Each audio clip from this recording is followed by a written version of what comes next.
Stop stalling.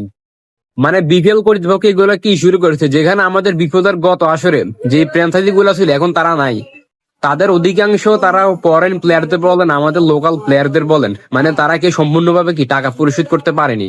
আর এখানে BPL বর্তমান কর্তৃপক্ষ এমন ভাবে তারা মাল সার্কাস শুরু করছে, যেখানে লর্ডের মতন প্লেয়ারকে তারা এই ক্যাটাগরির মধ্যে রাখছে। চিন্তা করে দেখছেন তাদের মাথার মধ্যে কি পরিমাণ গোবর পড়া উঠলে তারা দিনের পর দিন তারা এই সমস্ত তারা কর্মকাণ্ড করে যায়। এখন আপনারা এগুলা নিয়ে আসলে কি বলবেন? যেখানে নাহিদ জানাকে নিয়ে পিএসএল এর মধ্যে কারাকারি খুব একটা উত্তেজনা চলতেছে, মানে একটা ফরেন লিগের মধ্যে, পিএসএল এর মধ্যে, পাকিস্তান সুপার লিগের মধ্যে, আর সেখানে আমাদের সার্কাস লিগের মধ্যে কিনা লর্ডের মতন প্লেয়ারকে তারা এই ক্যাটাগরির মধ্যে রাখছে। চিন্তা করে দেখছেন, কারণ ওই যে রাখছে এই কারণে বর্তমান যে ফ্র্যাঞ্চাইজি গুলো আসবে তাদের কাছ থেকে মাল কামাই কিছু পাইবো, ওই লর্ডের মতন প্লেয়ারে এবং দলের মধ্যে নিতে হইব। মানে তাদের এই সমস্ত কর্মকাণ্ড ছাড়া আর কিছু নেই, ওইখান থেকে তারা মানে কমিশন খাইবো, মাল খাইবো, এই সাথে তাদের মানে সার্কাস লিগের কর্মকাণ্ড, এই ছাড়া আর কিচ্ছু না।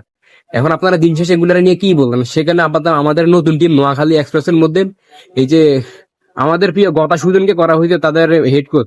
আপনারা টাকা খরচ করে যেহেতু আপনারা টিম নিছেন, তাহলে আপনারা ওইখানে কি করতেন? আপনারা ভারত থেকে একজন, আপনারা একটা ফরেন একজন কোচ আপনারা নিয়োগ করতেন। দেখবেন ঢাকা ক্যাপিটালস পূর্ববর্তী সময় যেভাবে সে গতা সুজন ডুবাইছে, বর্তমানে দেখবেন নোয়াখালীর কি করে, নাকি তারা আবার এই যে গ্রুপ স্টেজ থেকে তাকে আবার বাদে পড়ে দেয় নোয়াখালী এক্সপ্রেস।